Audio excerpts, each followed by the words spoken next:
Au nom du Père et du Fils et du Saint-Esprit, ainsi soit-il.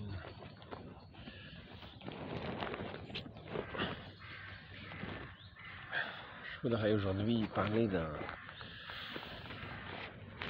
d'une chose très importante, qui a un rapport en même temps avec les astres, avec on pourrait dire la création, et puis en même temps avec notre humanité, dans ce qu'elle peut avoir de ressemblance avec ce qui concerne l'astronomie, d'une certaine manière, les astres. Nous souvenons que Dieu nous a créés à son image, à sa ressemblance, pour être comme ici-bas, comme des soleils,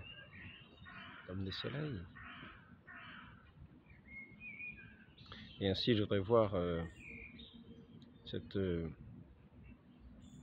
humanité comme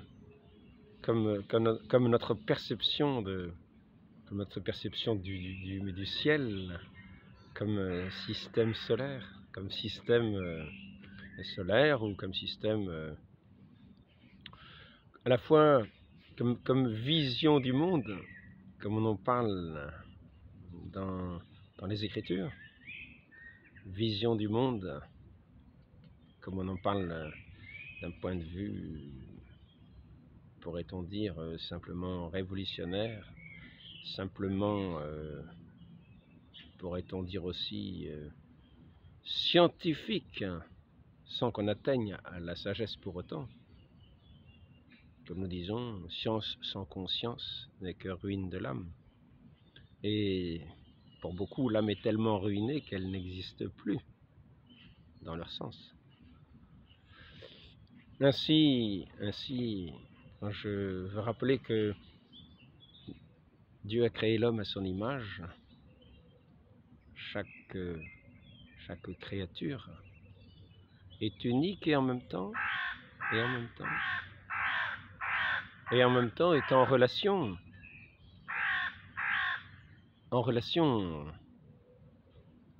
Toute créature sont en relation les unes avec les autres, dans un certain type de relation, et une relation qui doit être privilégiée.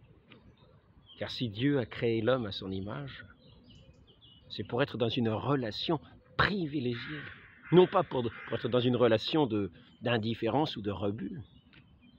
Comprenons-le bien.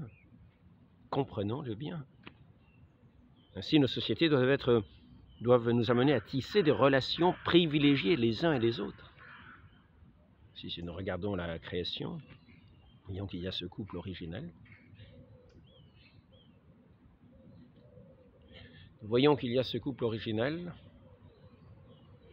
De la même façon, nous voyons aussi que le créateur de l'univers est celui qui a créé le ciel et la terre, les étoiles.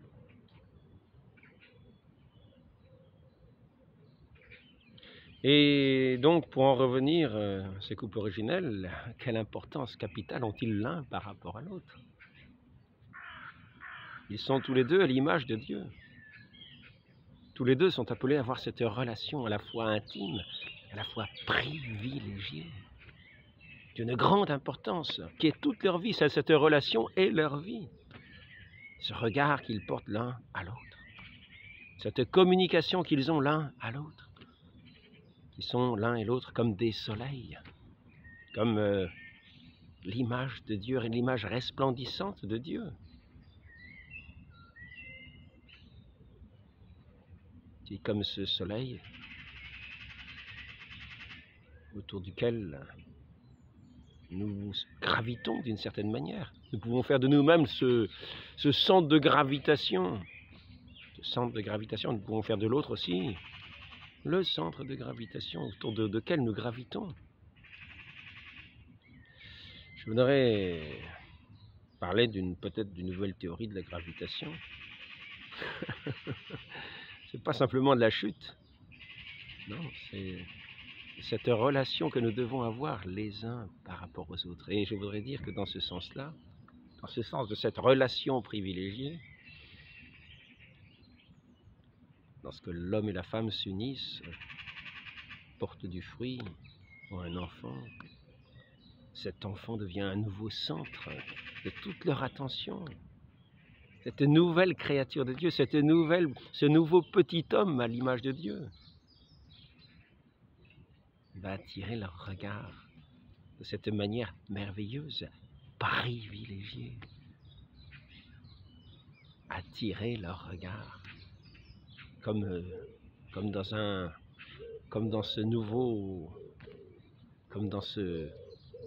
cette loi de gravitation, laquelle nous devons, un cœur doit être attiré par un autre cœur, un cœur à l'image de Dieu, un cœur qui respire cet amour de Dieu que Dieu a placé dans le cœur des hommes. Doit attirer, doit se communiquer de manière privilégiée. Et cette chose apparaît en particulier. Cette nouvelle création apparaît dans chaque famille, dans ce lien privilégié entre l'homme, entre la femme, entre l'époux et l'épouse, avec ce nouvel enfant qui naît comme une nouvelle création et qui vient attirer nos regards, attirer nos cœurs, qui vient recevoir toute notre attention. Et pour cet enfant, ses parents sont tout. C'est entre la vie de l'enfant et de ses parents que doit se passer toute sa vie. Dans cette relation, il va avoir à tisser cette relation d'amour. Ce système presque solaire, ce système gravitationnel, cette relation familiale, où c'est comme un renouveau de nos premiers parents, ou comme une création nouvelle de cette humanité qui, de génération en génération, est tout entière renouvelée, nouvelle.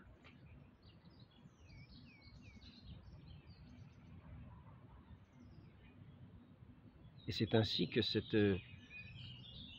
ces relations de ces images divines,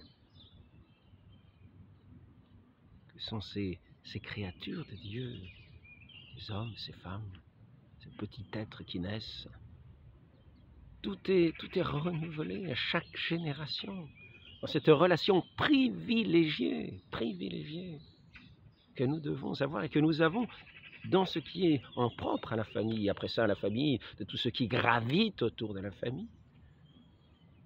Les cousins un peu plus éloignés, les frères, les sœurs qui vont venir. Quelle importance! Chaque personne de cette famille a sa place dans le cœur, un petit être humain qui naît. Nous sommes dans cette vision du monde,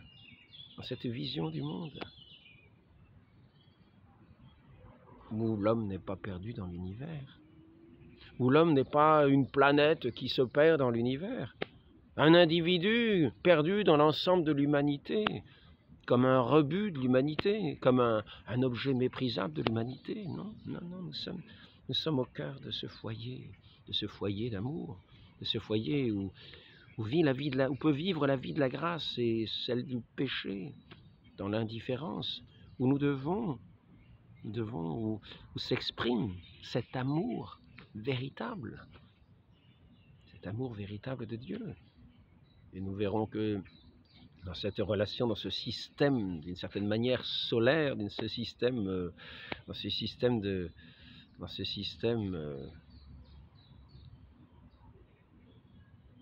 qui n'est pas une poussière d'étoiles à l'infini, où chacun n'est que poussière, non. Eh bien, nous allons voir que cette attention que nous allons porter au prochain va se répandre petit à petit sur ceux qui nous entourent, mais en gardant ce caractère privilégié à l'intérieur de cette famille, de ses parents, de ses enfants, Il sera le cœur, le foyer privilégié de cette relation privilégiée. L'homme est à l'image de Dieu vraiment, vraiment, et a une place centrale dans le cœur l'un de l'autre. La femme est donnée à son mari, le mari est donné à sa femme. Ils sont l'un et l'autre. Ils ont cette place unique dans ce cœur et ce petit enfant, ces petits enfants qui naissent, comme ces astres, comme ces étoiles, autour de ces soleils.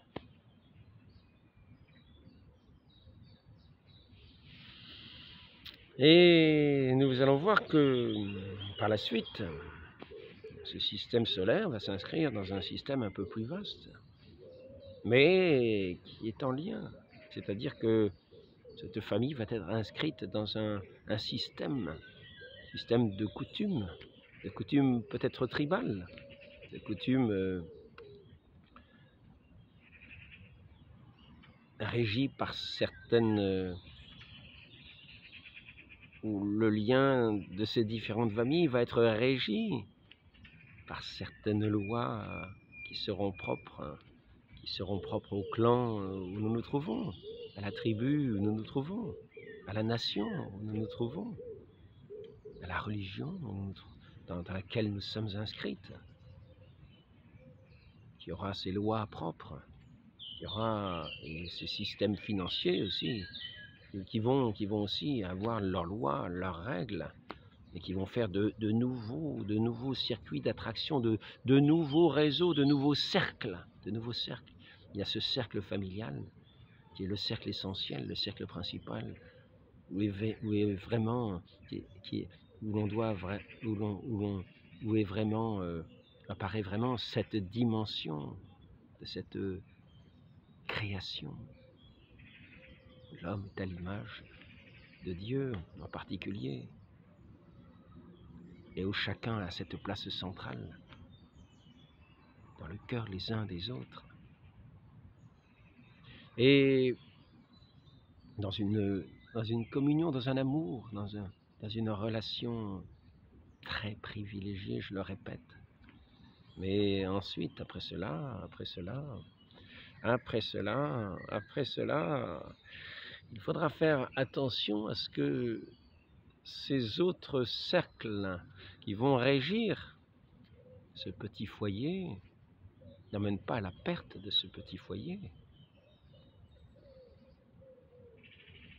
de façon à désintégrer ce foyer, à désintégrer ce lien intime que Dieu a placé entre l'homme et la femme et les enfants, avec le devoir des parents vis-à-vis des enfants, le devoir des enfants vis-à-vis des parents, mais un devoir à la fois naturel, à la fois surnaturel, dans cette relation que chacun établit vis-à-vis de celui qui est comme un soleil en face de lui.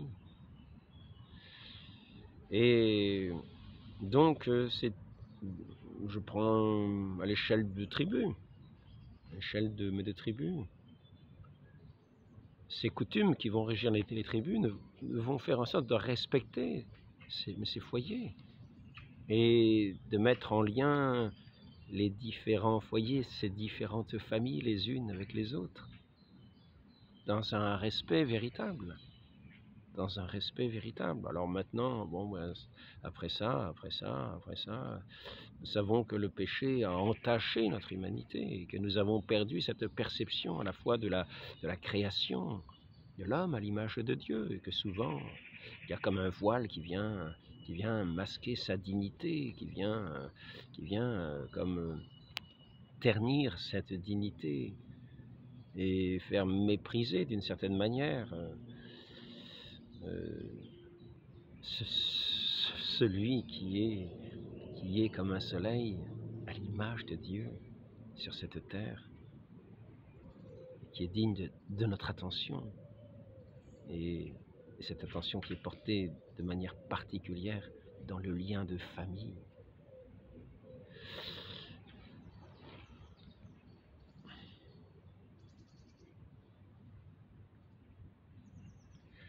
Donc nous allons arriver dans cette relation des tribus, nous allons arriver dans cette relation de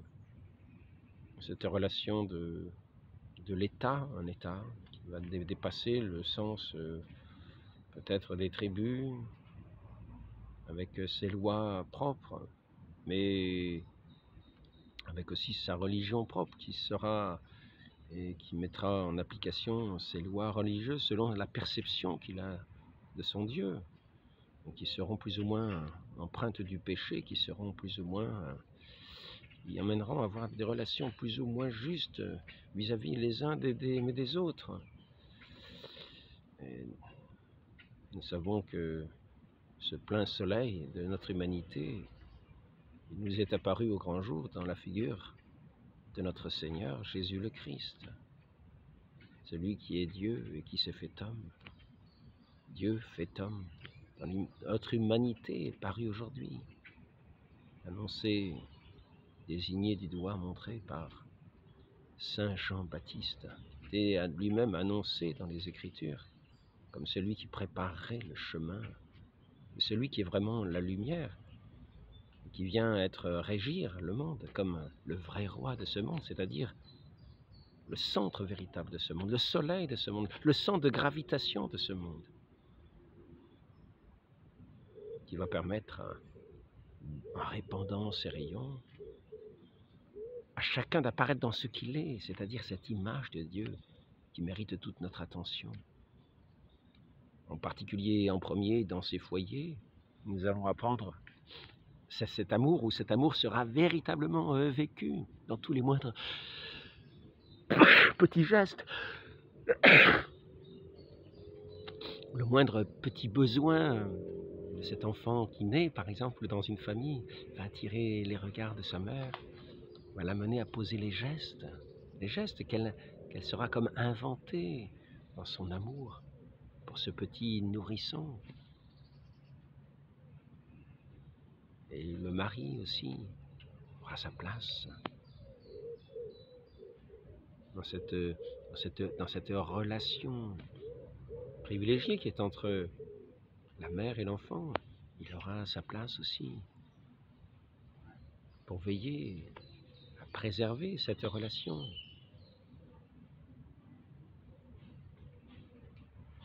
Et à entrer aussi dans cette relation par ce regard de père qu'il va poser sur cet enfant, de son fils, de sa chair, de son sang, les os de ses os, la chair de sa chair. Et notre Seigneur ainsi,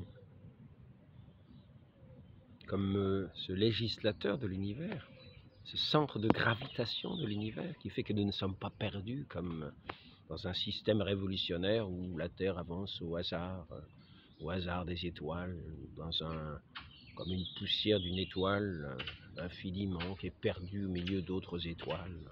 Nous serions tous des étoiles errantes les uns à côté des autres, dans une dissolution complète de ce lien familial, de ce système solaire familial. Il tourne autour de ce système solaire. Notre Seigneur est l'astre de l'amour, vivant, vivifiant, qui vient nous nourrir de son amour, pour nous permettre de renouveler toujours cette attention particulière vis-à-vis du prochain qui est l'image de Dieu, et ainsi respecter à travers son image ce Créateur dans son amour, aimer le Créateur dans sa créature privilégiée, celui qu'il a fait à sa ressemblance. Et donc, je voudrais dire ici, donc les États, bien sûr, recevront de ce législateur divin, quels ils auront été à l'écoute, ces lois saintes.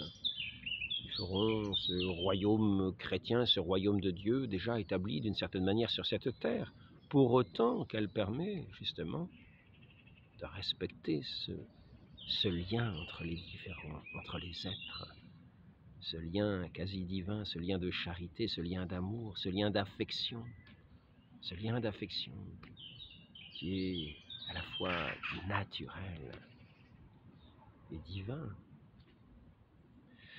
Et toute cette attention de les moindres petits gestes, qui sont comme essentiels. Un petit être qui est qui dépend tout entier de nous, tout entier de ses parents.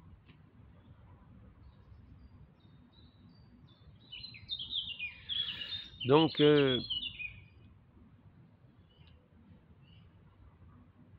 nous avons vu un système révolutionnaire qui est apparu, la théorie de l'attraction terrestre, la gravité, la gravitation, mais qui ressemble plus à une chute, comme un laisser-aller, une chute. Alors que cette gravitation des cœurs n'est pas une chute, c'est une attraction, une attirance, une attention permanente, un amour, une habitation dans le cœur. Pas une chute gravitationnelle, poum, non. Et nous ne sommes pas dans un système révolutionnaire qui finalement ferait en sorte que les personnes seraient réduites dans cette façon, cette nouvelle façon de voir l'univers quasi sans fin, où les étoiles sont des systèmes parmi des systèmes dans un hasard interplanétaire, en errance permanente, et où les nouveaux penseurs viendraient faire de nouvelles lois, ils viendraient rompre tout ce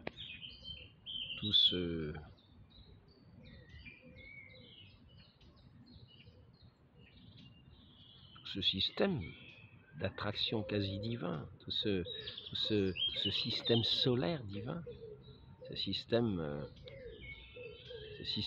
solaire de cette vie des cœurs, de cet amour des cœurs qui sont liés les uns aux autres, en particulier dans la famille, dans les villes, mais les villes beaucoup moins. Enfin, on connaît les voisins, on connaît les proches, puis après ça, le prochain que nous rencontrons sur la route, qui est comme un autre frère, peut-être comme un autre enfant, qui attirera aussi notre attention, notre sentiment, notre pitié, notre piété. Mais dans ce système révolutionnaire,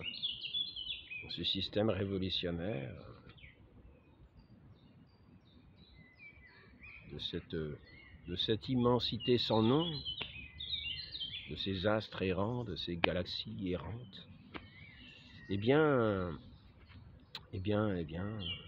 l'humanité sera considérée de la même manière. Et ces nouveaux philosophes vont établir des nouvelles lois. Ils vont amener à briser ces cercles de relations, pour établir de nouvelles cercles, de nouveaux cercles, de nouveaux systèmes, mais de nouveaux systèmes qui n'auront rien à voir. Ils ne seront plus basés sur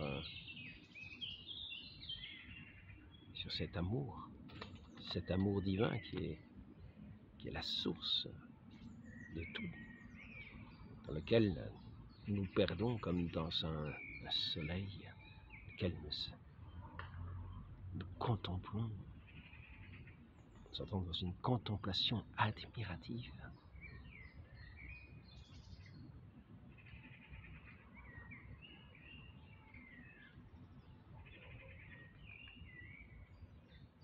Dans une douceur de vivre, dans une familiarité. Une familiarité qui n'est pas une banalité, qui est le quotidien de la famille, le quotidien de ces relations que nous établissons les uns avec les autres. Là, nous allons voir que de nouveaux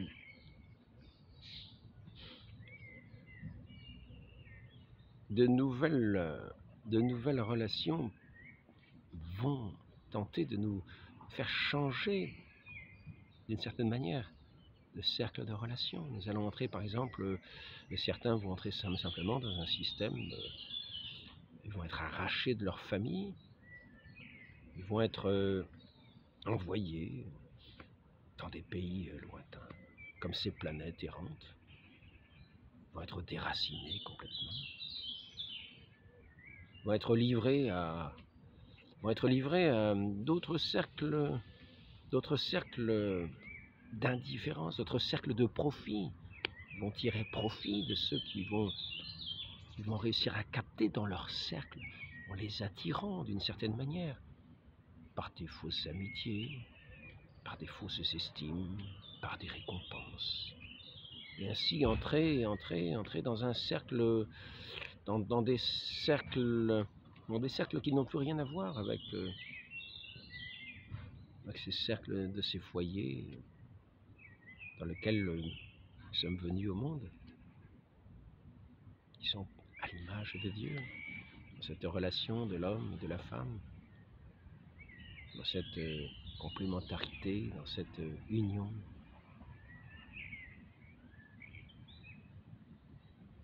Dans cette relation très privilégiée, intime, véritable, admirable, aimable, douce, forte. Et cependant, cette société révolutionnaire qui veut changer, d'une certaine manière, ce système solaire, va donc extraire ces êtres de ce rayonnement, de cet ancien système solaire, de cet autre système solaire, comme une captation d'un cercle à un autre. On va extraire des personnes de ces foyers, les amener dans d'autres cercles, où ils arriveront peut-être comme par hasard au contact de telles personnes qui auront établi, qui vivront selon leur penchant et qui attireront dans leur cercle tous ceux qui sont dans ces penchants, dans ces travers, dans ces manières de faire. Ils ne sont pas toujours des travers, mais qui souvent peuvent être des travers. La personne est arrachée à son foyer, s'en va au loin, dans des pays lointains, et se trouve au milieu de gens qui finalement sont entrés dans un cercle d'argent. Un cercle d'argent où l'argent est la seule loi, le seul profit, le seul bien, le seul échange véritable, qui a cette importance. Nous entrons dans un mépris des personnes, nous entrons dans une obscurité. Le soleil, ce soleil dont nous parlions, que nous pouvons être les uns pour les autres, étant l'image de Dieu, disparaissent.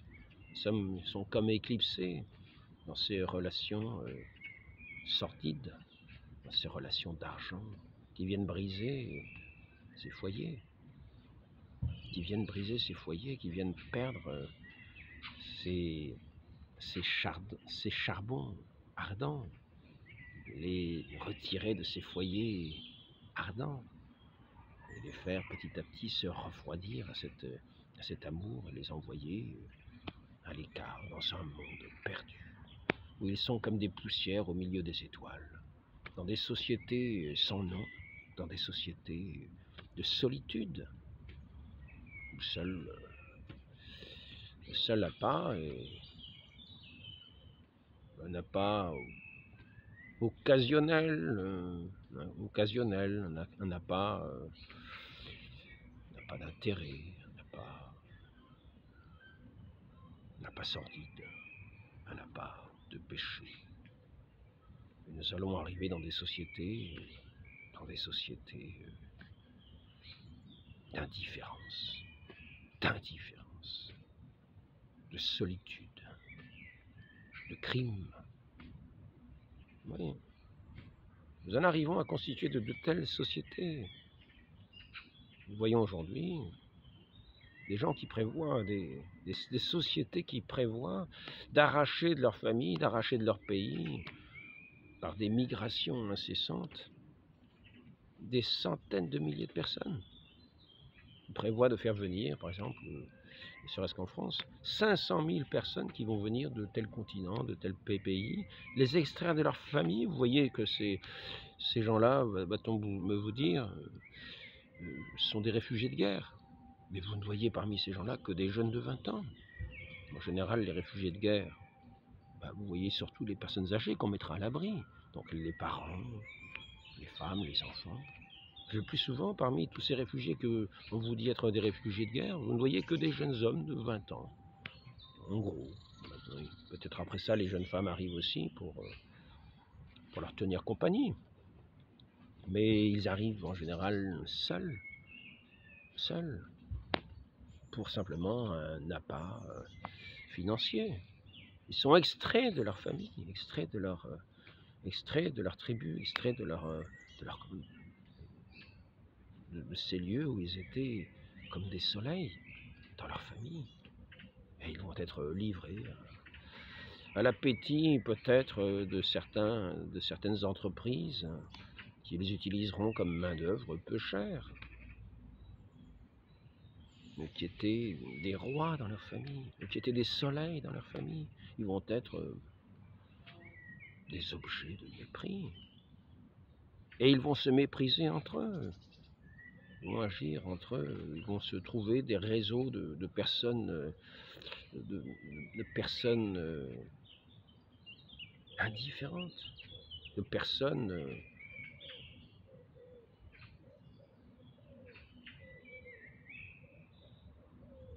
inconnues et dont les intentions ne sont pas nécessairement les meilleures. Ainsi, ils vont se mettre en bande comme des loups dans des cités, comme des meutes. Et nous serons loin de ces relations privilégiées. Ce sera des relations de force, ce sera des relations de se faire prévaloir. Il faut le chef de la meute pour aller ravager les troupeaux de sociétés qui sont encore organisées d'une autre façon que de cette manière, cette finance indifférente, cette finance d'intérêt, cette finance qui vient tout casser, tout briser, toutes les lois. Alors, peut-être en arrivant, vont-ils trouver un cercle de religion, un réseau, un réseau selon leurs sentiments. S'ils aiment l'alcool, ils trouveront des amis pour aller boire. S'ils aiment la drogue, ils trouveront des réseaux pour aller vendre et échanger. S'ils aiment, voilà, tout cela sera à l'avenant, comme des enfants échoués sur des rives à l'abandon. Ils seront bons pour aller dans des prisons, dans des sociétés qui n'auront pour eux que mépris. Et c'est vrai qu'ils se montreront eux-mêmes méprisables par leur manière d'être. Il n'y a là aucune charité. C'est une société inhumaine. Ce sont des sociétés inhumaines. Alors, dans ces sociétés inhumaines, tomberont peut-être sur un autre réseau, un réseau religieux, plus ou moins, qui va les emmener dans une autre sphère d'influence. Et là, ils vont obéir à des semblants de loi, si c'est une religion qui ne montre pas la plénitude de ce visage du Christ.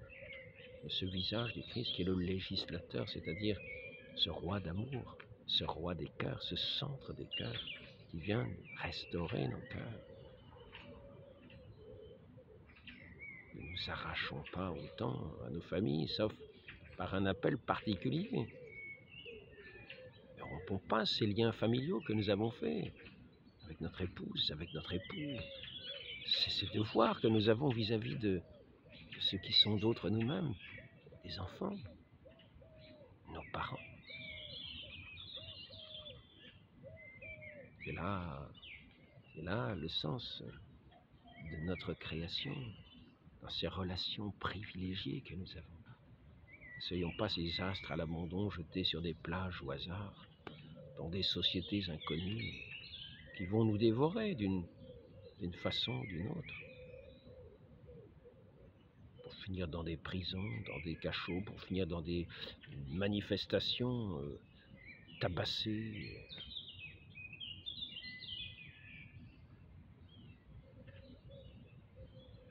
ou tabassant.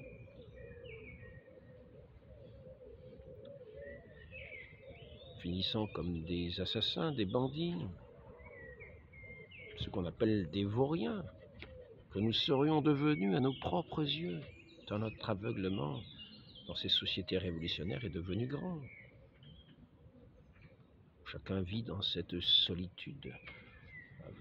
La société se propose, cette société indifférente se propose de donner de l'argent pour que chacun puisse vivre dans sa solitude, dans des immeubles de solitude, dans des gratte-ciel de solitude.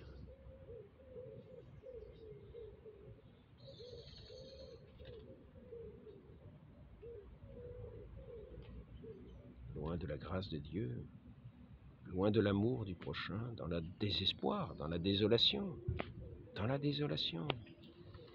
La société, cette société nouvelle, avec cette astronomie nouvelle,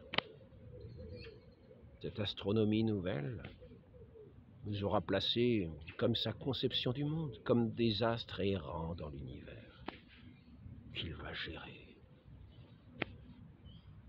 Donc faisons très attention. Retrouvons ce sens essentiel, l'homme à l'image de Dieu et du Christ, l'image parfaite, qui voit le Christ, voit Dieu. Allons à son école, restaurons nos cœurs à son école, écoutons les commandements de Dieu vis-à-vis de nos parents, de nos enfants, de nos familles, et ne rompons pas ce lien familial par d'autres attraits qui viendraient tout briser dans cette considération de cette humanité qui vit avant tout dans celui qui est le plus proche, à qui nous nous donnons, car c'est dans cette famille que nous nous donnons. L'homme à sa femme, la femme à son époux, à ses enfants qui sont accueillis comme ces soleils de Dieu.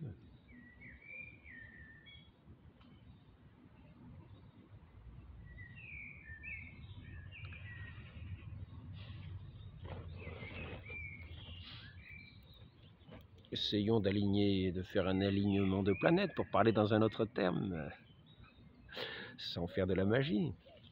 Essayons d'aligner ce foyer, ces coutumes, des nations, des tribus, des nations, et de ces lois divines qui nous sont données dans l'Église, afin de nourrir justement cette relation d'amour, de respecter cette relation d'amour, de respecter cette dignité des hommes, des femmes, de cette humanité à l'image de Dieu.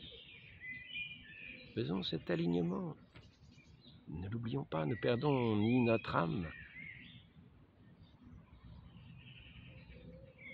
ni bien sûr le sens que nous avons de ce qui est matériel, de nos corps. Ne perdons rien. Mais n'oublions pas l'amour. N'oublions pas cet amour qui se manifeste dans la relation particulière, si particulière, dans ce foyer de la famille, et ensuite qui s'étend, bien sûr, jusqu'au plus misérable, jusqu'au plus miséreux, jusqu'à celui qui s'est échoué comme sur une plage, presque par hasard, mais que la Providence met souvent sur notre route, qui est lui aussi un visage de Dieu que nous avons du mal à reconnaître. Sachons le reconnaître, sachons lui porter notre amour. Sachons voir en lui ce soleil de Dieu, de rétablir ce lien de l'amour, ce lien ardent, pour ranimer son cœur dans l'espérance. Ne tuons pas ce qui est précieux. Prenons exemple sur cette sainte famille qui nous a été montrée en exemple. Dans tous ces royaumes chrétiens, la famille était en exemple. À juste raison. Des sociétés organisées. Personne n'était indifférent à personne. Il y avait cet ordre hiérarchique, il est vrai. Mais c'était un ordre hiérarchique où on ne laissait pas l'abandon comme des astres errants, les multitudes, les intérêts financiers, selon les intérêts financiers de certains, qui se sont extraits de toutes ces relations, de toutes ces affections, de tout ce sens, de cette dignité de l'homme pour entrer comme dans une destruction. Dieu a été remplacé par l'argent. Évitons de nous laisser séduire, de nous laisser entraîner. Si nous sommes dans des pays lointains, ne venons pas dans des pays lointains nous égarer. Restons proches de nos familles, dans ces contextes, avec ces coutumes de nos tribus, de nos pays. Restons bien. Ne nous laissons pas extraire de ce qui nous a été donné comme milieu. Et si nous voulons vivre chrétiennement, vivons chrétiennement où nous sommes, en répandant cette loi de charité qui est la loi de Dieu. Demandons cette grâce à la très sainte Vierge Marie, épouse de Saint Joseph, la Mère de Dieu, de notre Dieu, de ce soleil de l'humanité. Vient attirer tous nos cœurs afin de répandre ses rayons sur nos proches, afin de les rendre plus rayonnants, de les éclairer davantage dans leur dignité d'enfants de Dieu. Ainsi soit-il, au nom du Père et du Fils et du Saint-Esprit, ainsi soit-il.